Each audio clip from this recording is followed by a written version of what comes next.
और मानवाधिकार, समता, स्वतंत्रता, बंधुता और गरिमा का प्रबल समर्थन करता हूँ। यह कि विधिक अज्ञानता को दूर करने तथा विधिक अधिकार और विधिक कर्तव्यों का बोध कराने के उद्देश्य से निशुल्क, बिना किसी आर्थिक लाभ के, जनहित में विधिक ज्ञान प्रदान कर रहा हूँ।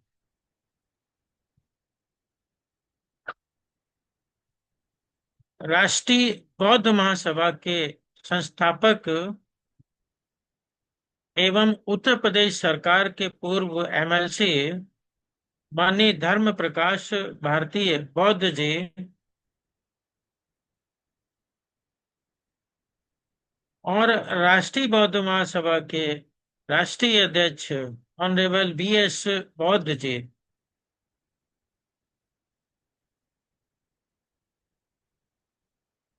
आज की वेबिनार 4 अगस्त की अध्यक्षता कर रहे माननीय एम एस पवार जी, प्रदेश उपाध्यक्ष, मध्य प्रदेश राष्ट्रीय बौद्ध महासभा, और संचालन कर रहे माननीय अशोक सोनवानी जी, छत्तीसगढ़।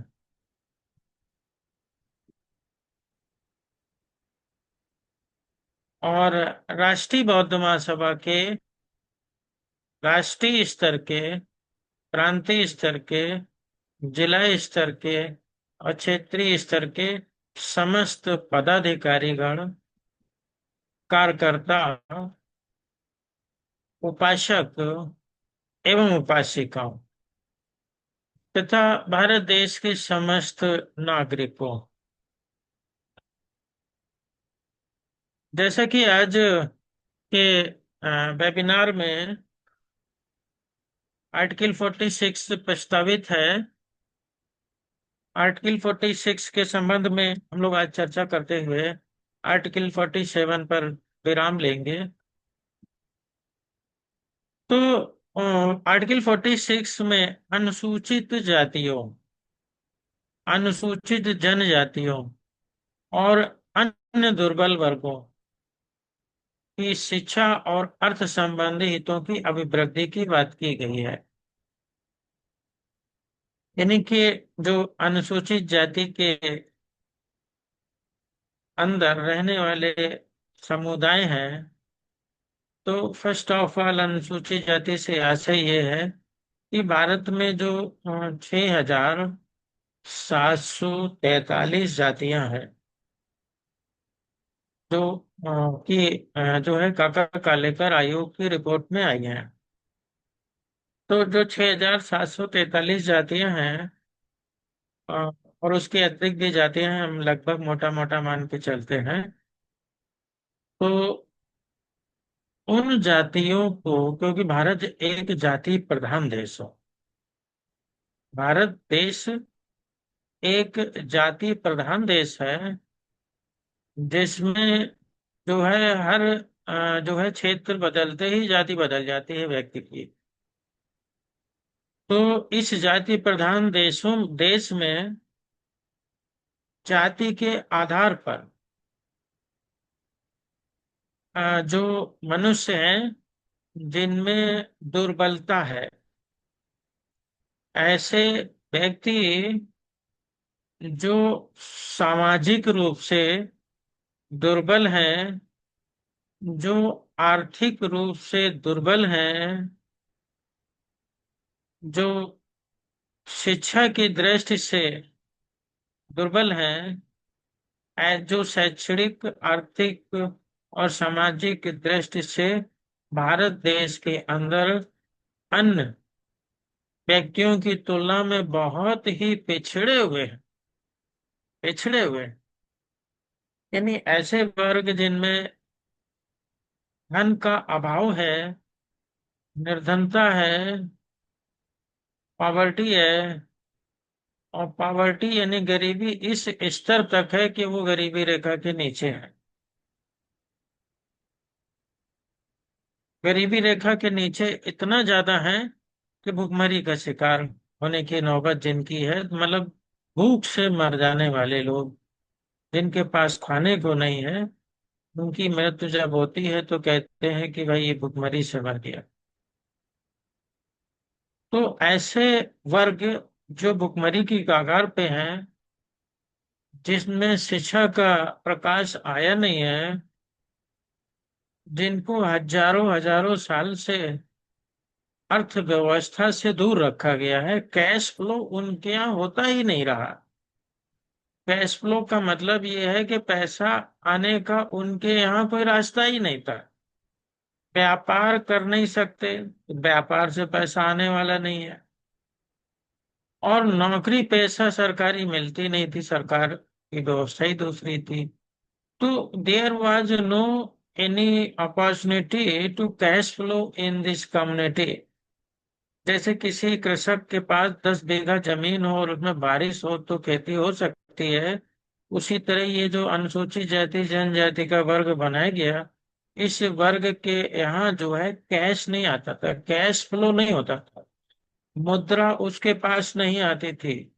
जब उसके पास धन नहीं आता था तो फिर वह धनवान नहीं होता था, वो निर्धन होता था। निर्धनता के साथ गरीबी रेखा के नीचे भी होता था। आर्थिक रूप से कमजोर होता था, शारीरिक रूप से कमजोर होता था, बौद्धिक रूप से कमजोर होता था। ऐसे व्यक्तियों को भारत के संविधान के अंदर जो है आइडेंटिफाई करने का काम किया गया कि ऐसे कौन कौन से वर्ग हैं, ऐसे कौन से समुदाय हैं, ऐसी कौन सी जातियां हैं जिनकी सामाजिक, आर्थिक और शैक्षणिक स्थिति बहुत दुर्बल है। तो उन जातियों की जो है एक सूची बनाई गई कि भारत देश, उत्तर प्रदेश के अंदर ये जातियां बहुत दुर्बल हैं, जो सामाजिक रूप से, आर्थिक रूप से दुर्बल है। एक सर्वे रिपोर्ट, मध्य प्रदेश में ये जातियों की स्थिति है, गुजरात में ये जातियां हैं। इंटरनेशनल लेवल पर, स्टेट लेवल पर जो है जातियों का जो है कि जो है इन्वेस्टिगेशन की गई, जांच की गई, और पाया गया कि ये जातियां इस प्रदेश में, ये जातियां इस प्रदेश में जो है सामाजिक, आर्थिक और राजनीतिक रूप से जो है पिछड़ी हुई है। फिर उन जातियों की जो सूची बनाई गई, सूची यानी लिस्ट, जैसे हम लोग सामान लेने जाते हैं शाम को, मैं ड्यूटी से आता हूँ तो हमें बताया जाता है भाई बाजार चले जाओ और ये सामान ले आना। तो हम कहते हैं चलो इसको लिख लो। वो कागज पे एक सूची बनाते हैं, लिस्ट बनाते हैं, और फिर वो सारा सामान लेके आते हैं। उसी तरीके से जो इस तरीके की सामाजिक और आर्थिक और शैक्षिक दृष्टि से पिछड़ी हुई जातियां थी, उनकी सूची बनाई गई और उस सूची को बोला गया अनुसूची। और उसमें शामिल जातियों को बोला गया अनुसूचित जातियां, यानी कि इंग्लिश में इसे शेड्यूल्ड कास्ट बोलते हैं। शेड्यूल्ड कास्ट का मतलब है अनुसूचित जातियां, ऐसी जातियां जो उस सूची में रखी गई। अब ये वो लोग हैं थोड़ा सा जो है इनकी सामाजिक, आर्थिक और इनकी सामाजिक, आर्थिक और शैक्षणिक स्थिति बहुत दयनीय थी। उनके यहाँ साल 2 साल में जो है कभी पूरी बन जाए तो बन जाए, है ना। बाबा साहब ने जो है एक बुक लिखी थी, है ना, जो है उस बुक के अंदर जो है बाबा साहब ने बताया था। वो बुक के एक लेक्चर था, उस पर जो है बाबा साहब ने प्रकाशन किया था, उसका नाम था वेटिंग फॉर द वीजा। जरूर पढ़िएगा, वो बहुत मार्मिक कथा है, कहानी है जीवन की। बाबा साहब ने लिखी उस समय की दशा। तो वहां पर एक गांव के अंदर एक दलित समाज के जो है, आज दलित कहते हैं, उस समय के जो है हम लोग को वो जो है कहा जाता था अनटचेबल, अछूत, जिनको छुआ नहीं जा सकता। तो वो अछूत जाति के लोगों ने जो है पूरी बना ली थी अपने घर में। तो उनका अपराध ये था कि उन्होंने पूरी कैसे बना ली, इस बात पर गांव के जो है संभ्रांत लोगों ने उनके घर पे हमला किया, पकवान कैसे बना लिया, और फिर उनको लाठी डंडों से मारा और उनका सब पकवान अकवान नष्ट कर दिया। तो they have no right to make food in his house. that this was the situation of ancient age. And Dr. B.R. Ambedkar has written in this story in the Waiting for the Visa book. So I think that you have to read it. It will tell you about the situation of that time. But here I am explaining you what is schedule. यहाँ पे मैं बता रहा हूँ कि schedule क्या है। Schedule यानी कि वो लिस्ट है।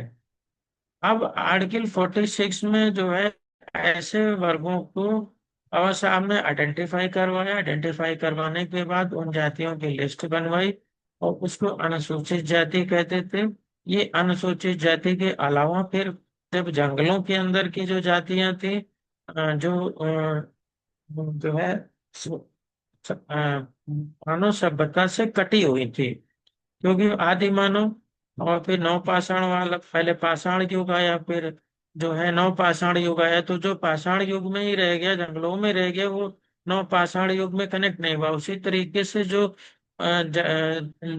लोग जो है जंगलों में रहते थे, उनकी भी, उनके यहाँ तो शिक्षा की कोई बात ही नहीं, क्योंकि they live in the forest, in the near the forest.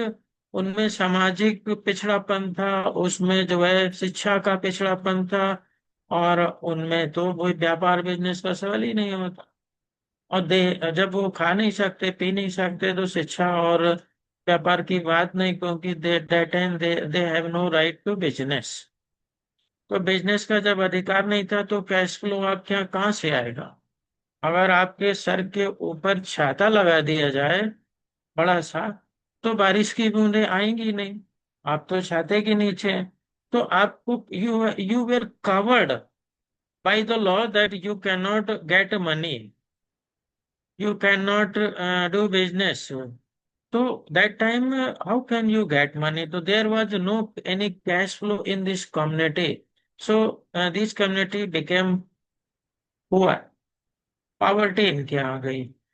तो ये जो सिचुएशन जो डेवलप हुई अ, ऐतिहासिक काल में, उस सिचुएशन को दूर करने के लिए आर्टिकल 46 का जन्म हुआ। आर्टिकल 46 में अनुसूचित जातियों, अनुसूचित जनजातियों और भारत देश के अंदर उन दुर्बल वर्गों, जो सामान्य जातियां हैं, जो पिछड़ी जातियां हैं, या जो मुस्लिम हैं, या जो भी लोग हैं, जिन और महिलाएं भी उसमें शामिल, अन्य दुर्बल वर्ग, अदर वीकर सेक्शंस। क्योंकि बाबा साहब की नजर में मानव मानव एक समान।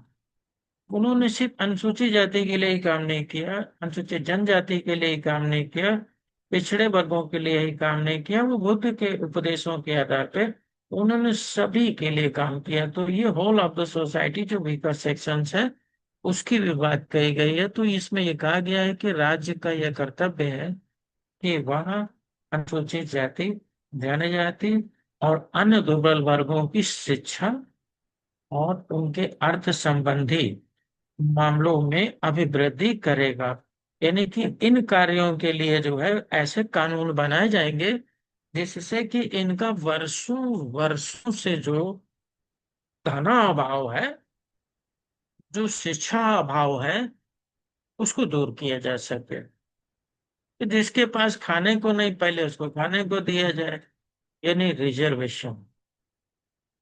इनके साथ शोषण हुआ, एक्सप्लाइटेशन हुआ, basis of the caste, basis of the sex, basis of the religion, basis of the place, lots of issues are in the present scenario, and जो है लॉट्स ऑफ रीजंस। उन सभी के कारण जो इनका अन्याय अत्याचार हुआ, शिक्षा से वंचित रहे और ये अर्थ से वंचित रहे। हम यूं समझ लें कि शैक्षणिक बहिष्कार,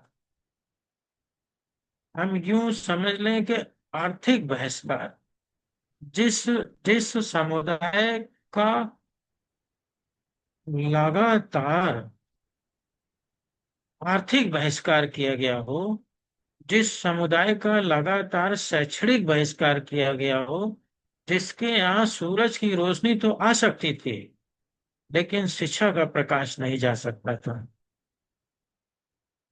जिसके घर में अनाज तो आ सकता था लेकिन धन नहीं आ सकता, ऐसे वर्गों के लिए जो है आर्टिकल 46 में डायरेक्शन दिया गया कि इनकी अभिवृद्धि करनी है आपको, इनकी शिक्षा में अभिवृद्धि करनी है और इनकी आर्थिक अभिवृद्धि करनी है।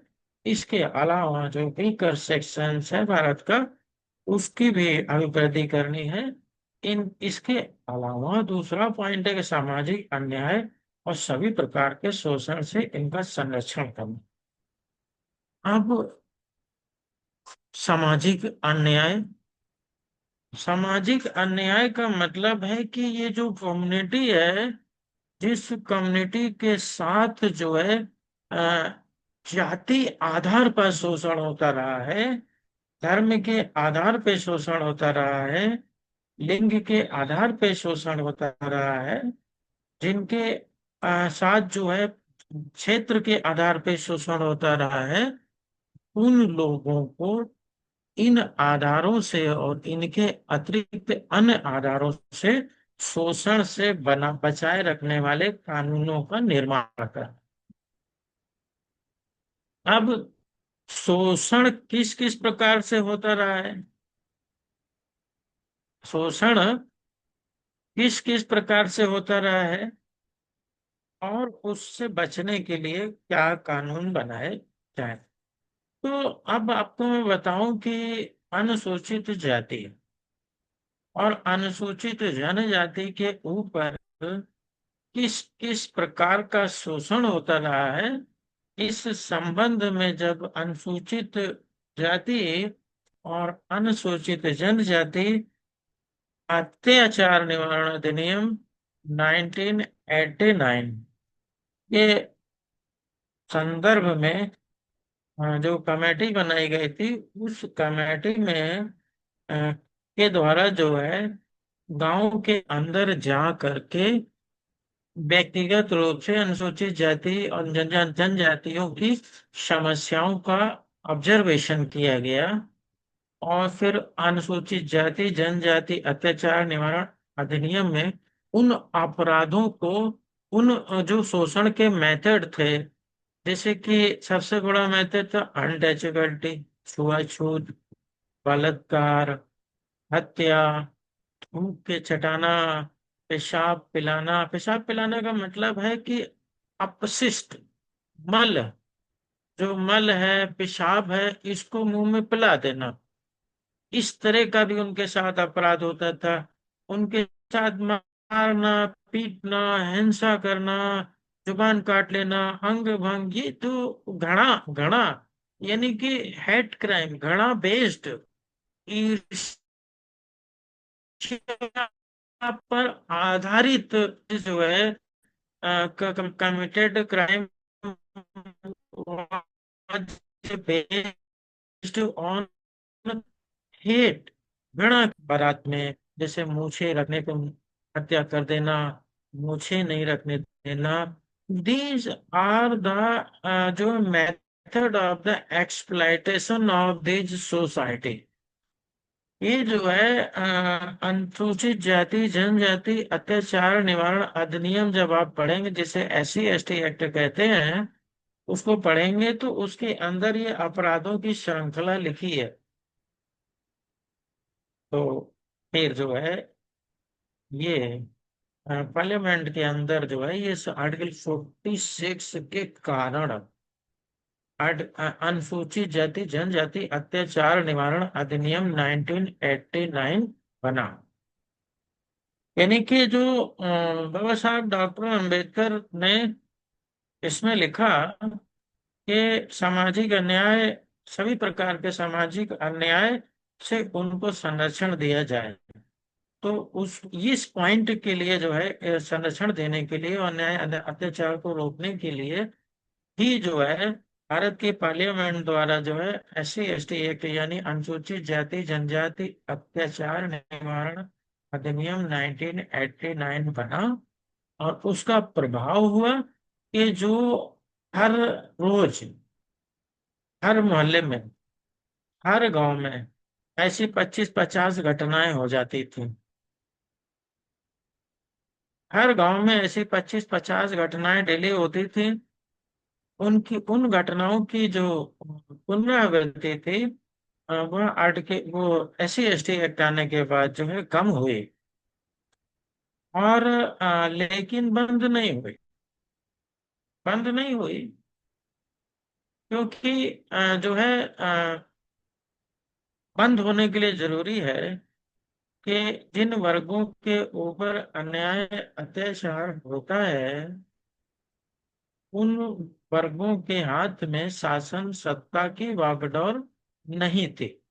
शासन सत्ता की वागडोर जब नहीं थी, तो कार्यपालिका और न्यायपालिका में भी उनका प्रतिनिधित्व नहीं था, जिस वजह से जो है उनके ऊपर होने वाले अन्याय अत्याचार में कमी तो आई, परंतु जो है वो बंद नहीं हुआ।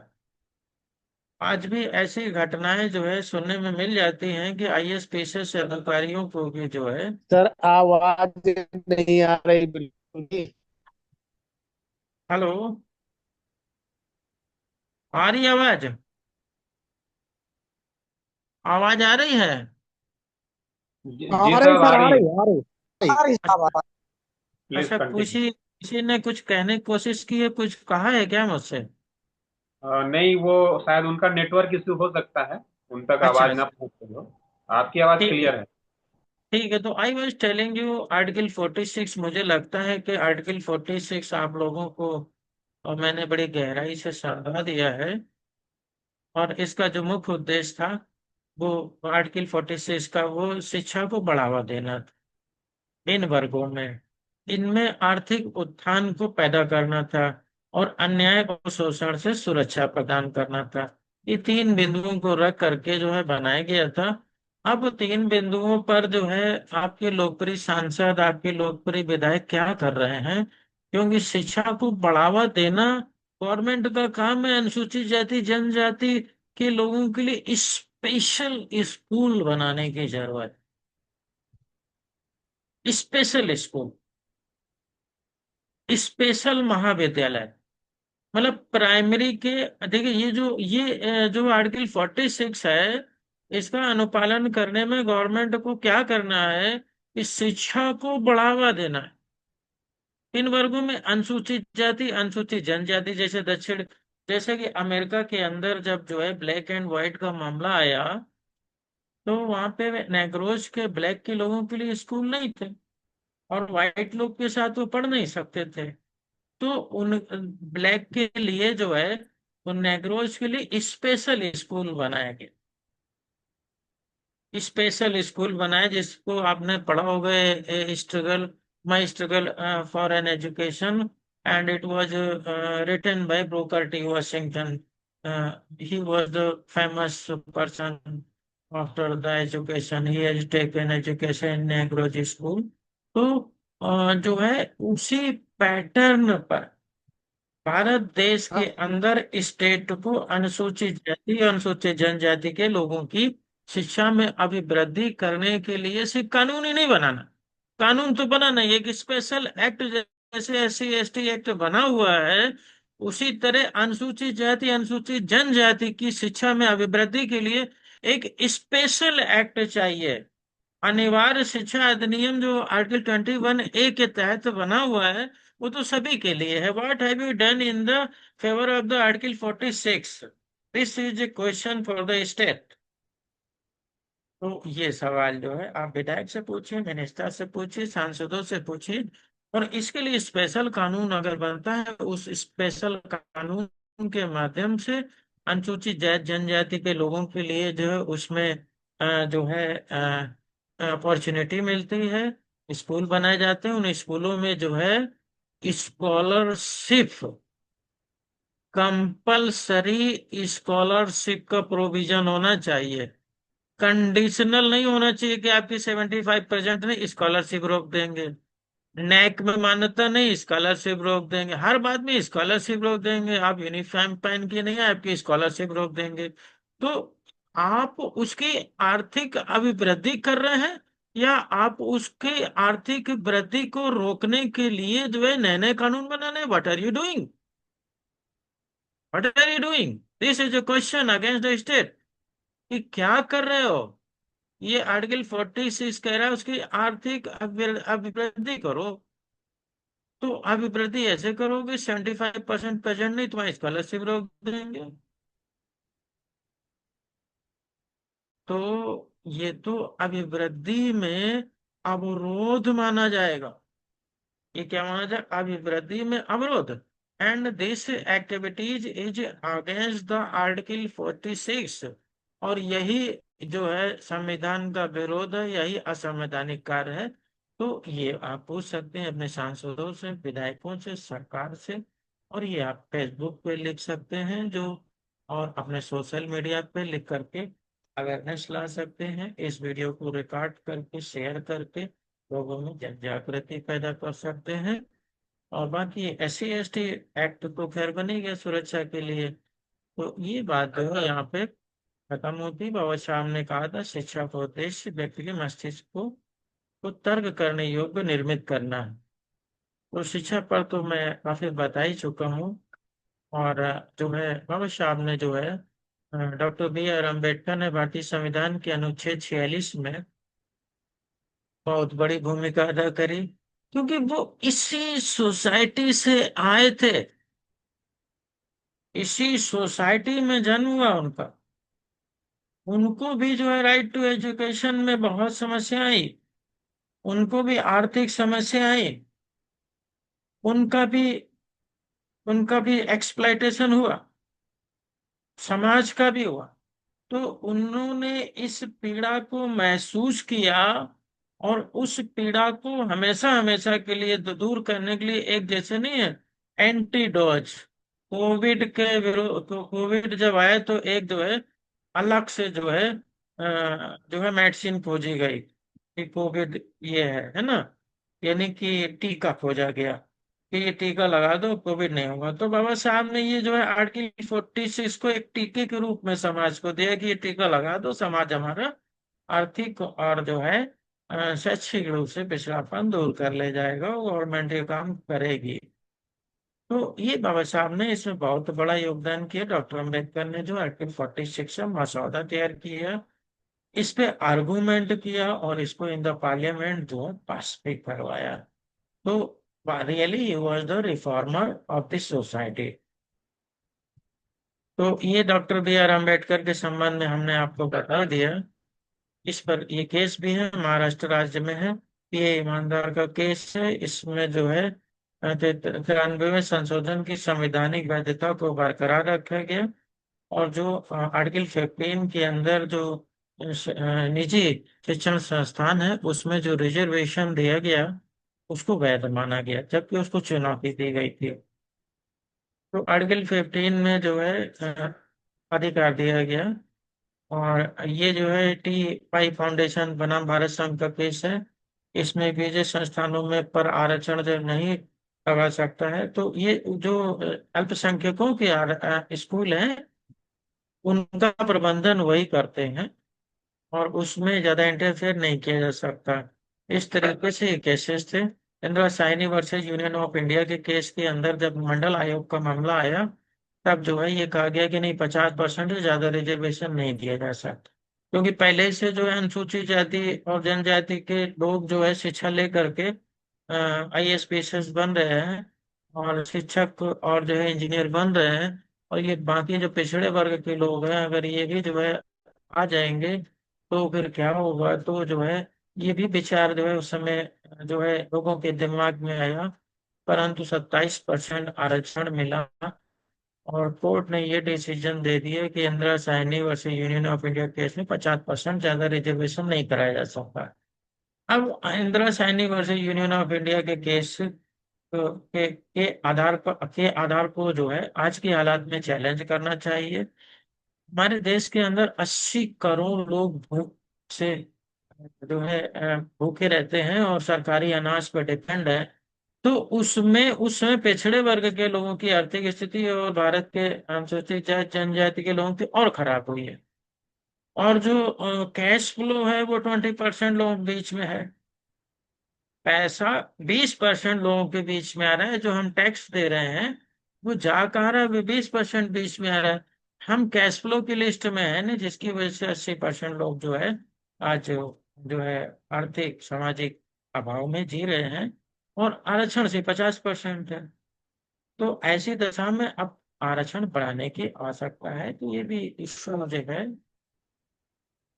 21A के विषय मैंने बता ही दिया था आपको कि जीवन जीने का अधिकार के अंतर्गत जो है शिक्षा का, अनिवार्य शिक्षा का अधिकार अधिनियम आया है, और वो जो है लागू है। इसी तरीके से जो है हम यहाँ पर देखते हैं कि जो है आर्टिकल 46 लगभग लगभग कंप्लीट होता है। और अब जो है हम लोग अ, ये सोचते हैं कि समस्या और समाधान क्या है, क्योंकि समस्या तो सामने है, समाधान सोचना भी जरूरी होता है। तो अब मेरा अपना मानना ये है कि आर्टिकल 46 में अब सवाल ये पैदा होता है कि जो है बच्चा हमारा है। बच्चा अगर हमने जन्म दिया है, शादी हमने की और बच्चा हमने जन्म दिया है, तो खिलाना पिलाना भी हमारी ही जिम्मेदारी है। सोसाइटी सोसाइटी उसे खिलाने के लिए आएगी, दूसरे लोग आएंगे, ऐसा नहीं है। जब हम अपने बच्चे के लिए कपड़ा खरीदते हैं खुद, है ना, और मकान बनवाते हैं ताकि सुरक्षा मिल सके, अपने परिवार के लिए सुरक्षा देना हमारा कर्तव्य है। तो ये जो समाज है, इस समाज के संबंध में जब प्रतिभा राव फुले ने बहुत पहले कह दिया, जो कि जो है भारत के राष्ट्रपिता थे, लोग उनको राष्ट्रपिता कहते हैं। तो उन्होंने पहले ही कह दिया कि शिक्षा के अभाव में धन गया, और धन के अभाव में बल गया, और बल के अभाव में जो है बुद्धि गई, और बुद्धि के अभाव में तन गया, सब कुछ लुट गया, पिट गया, और सिर्फ एक कारण था, शिक्षा। अब शिक्षा को के लिए बाबा साहब ने इंडियन एजुकेशन सोसाइटी बनाया था।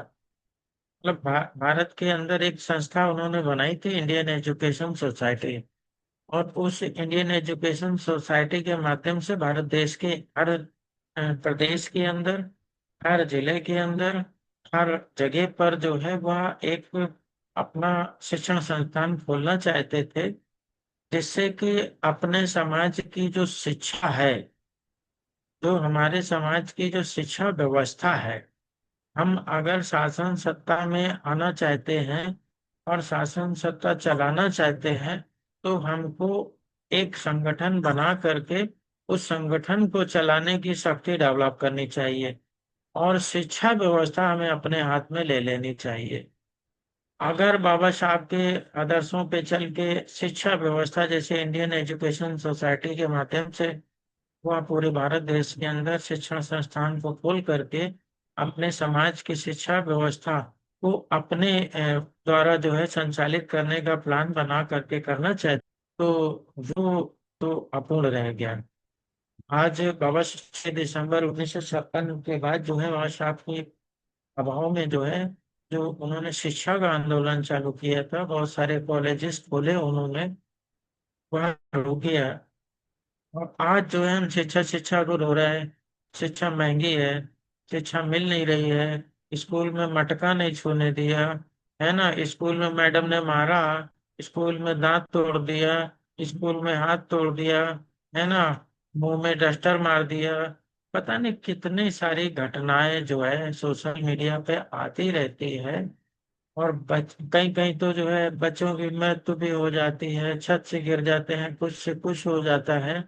तो हमने, अब ये सब ऐसा होता क्यों है? हम जो हमारा जो सबसे महत्वपूर्ण हथियार है, एजुकेशन, उसके लिए हम सरकार पर निर्भर, we are depend on government. Primary school government के, इंटरमीडिएट स्कूल गवर्नमेंट के, और जो है महाविद्यालय गवर्नमेंट के, और उसमें हम एजुकेशन लेना चाहते हैं, ठीक है। हम गवर्नमेंट के जो है शिक्षण संस्थानों में एजुकेशन ले, क्योंकि इतनी बड़ी अभी हम लोगों के पास जो है स्ट्रक्चर नहीं है। लेकिन 26 नवंबर 1949 से लेके 2025 आ रहा है, और हमारे पूर्वज अगर ये चाहते, हमारे नेतागण अगर चाहते, कितने एमपी एमएलए हैं, सांसद हैं, ये चाहते तो हर जिले में अनुसूचित जाति जनजाति के लोगों के हर जिले में कम से कम 10 से 15 जो है स्कूल कॉलेज होते, प्राइमरी स्कूल भी होते, निजी शिक्षण संस्थान के रूप में, इंटरमीडिएट भी होते और परास्नातक भी होते। और उन स्कूलों में आपके शिक्षक भी होते, और उन स्कूलों में आपके बच्चे पढ़ते और सस्ती शिक्षा मिलती, और वहां से जो है आईएएस पीसीएस जो है बच्चे निकलते। आज जब गवर्नमेंट के शिक्षण संस्थान बंद हो रहे हैं, तो हम जो है चिल्ला रहे हैं कि भाई शिक्षण संस्थान बंद हो रहे हैं, हमारे बच्चे कहाँ पढ़ेंगे। अरे कहाँ पढ़ेंगे, you have to think about this, पहले सोचना चाहिए था।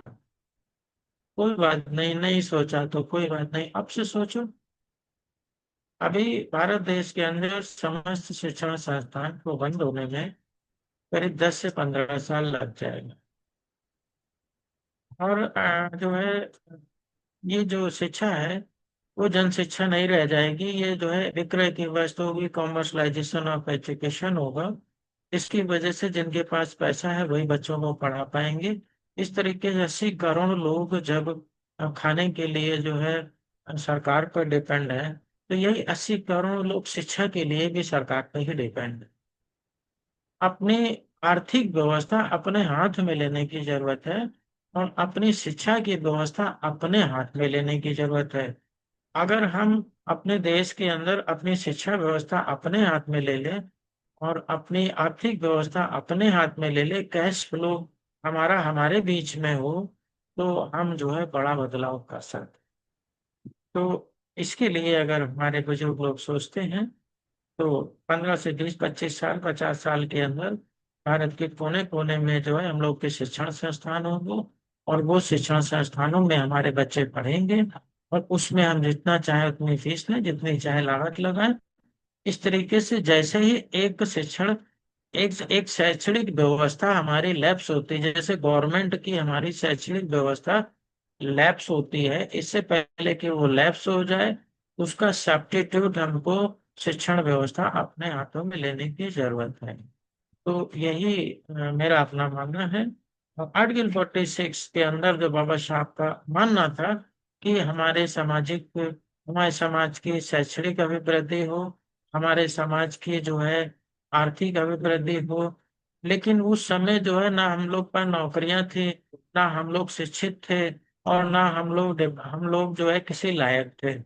हम लोग पूरी तरीके से 100% गवर्नमेंट पे ही निर्भर थे। हम लोग एक तरीके से आईसीयू के अंदर थे, सरकारी अस्पताल में आईसीयू के अंदर थे, और वहां पर हमारा सही ट्रीटमेंट हो गया, हम बाहर निकल आए। अब हम कुछ कर सकते हैं। तो अब हम लोग जो है सरकार पे पूरी तरह से निर्भर नहीं है। अब हम अपने शिक्षण संस्थान खोल सकते हैं। अब हमारे पास बौद्धिक लोग भी हैं, अब हमारे पास जो है अब हम आर्टिकल 46 का उद्देश्य पूर्ण करने के लिए गवर्नमेंट पे दबाव भी डाले, और उसका उद्देश्य पूर्ण करने की जिम्मेदारी गवर्नमेंट की ही नहीं है। अब वो व्यवस्था अपने हाथ में लेके, और जो है आर्टिकल 46 के उद्देश्य को पूरा करने के लिए तन, मन, धन और बुद्धि का इस्तेमाल करके काम करने की जरूरत है। यहीं पे मैं अपनी बात समाप्त करता हूँ। जय भीम। जय। चलिए, बहुत बहुत साधुवाद। हम अभी अपने इस राष्ट्रीय बौद्ध महासभा के प्लेटफॉर्म पर रिस्पेक्टेड धीमान साहब को सुन रहे थे, और उन्होंने आज बहुत ही स्पेशल आर्टिकल्स, जो कि विशेष तौर पे जो एससी एसटी एंड और भी जो दुर्बल वर्ग हैं, उन सभी के हितों की रक्षा के लिए, आर्थिक अभिवृद्धि के लिए, ये जो बाबा साहब ने बहुत ही दूरदृष्टिता दिखाते हुए और अ, उन्होंने आर्टिकल 46 दिया था, और जिस पर आज बहुत सुंदर व्याख्यान प्रबोधन के माध्यम से जुड़े हुए साथियों को हमारा ये आर्टिकल की समझ बनी है। आशा करते हैं इससे सभी लाभान्वित हुए होंगे। तो हम पुनः राष्ट्रीय बौद्ध महासभा की ओर से आदरणीय प्रोफेसर साहब का हम बहुत बहुत आभार व्यक्त करते हैं। और आइए, मैं आज के वेबिनार की अध्यक्षता कर रहे हमारे आरबीएम मध्य प्रदेश प्रदेश उपाध्यक्ष रिस्पेक्टेड पवार साहब को मैं आमंत्रित करता हूं कि आप आएं और अपना अध्यक्षीय प्रबोधन आज के वेबिनार में प्रस्तुत करेंगे। आदरणीय पवार साहब,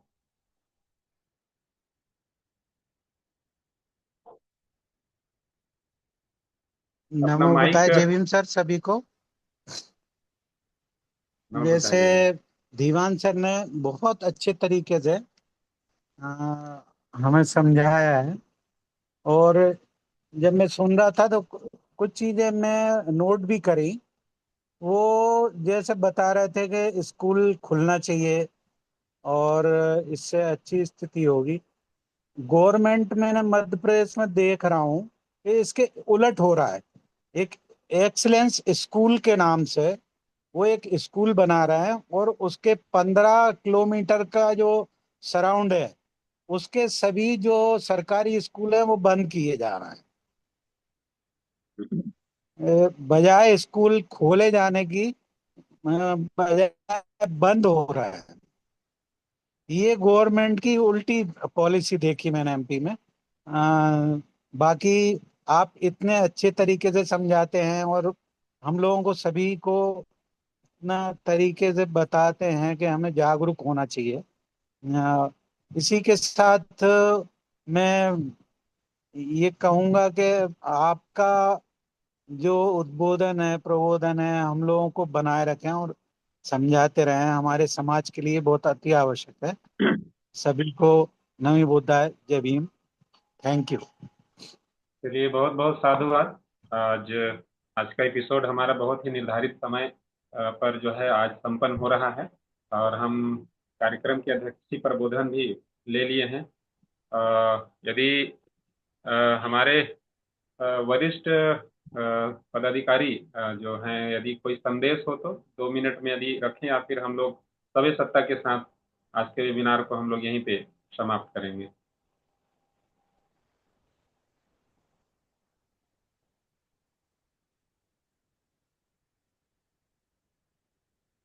आदरणीय बादल साहब।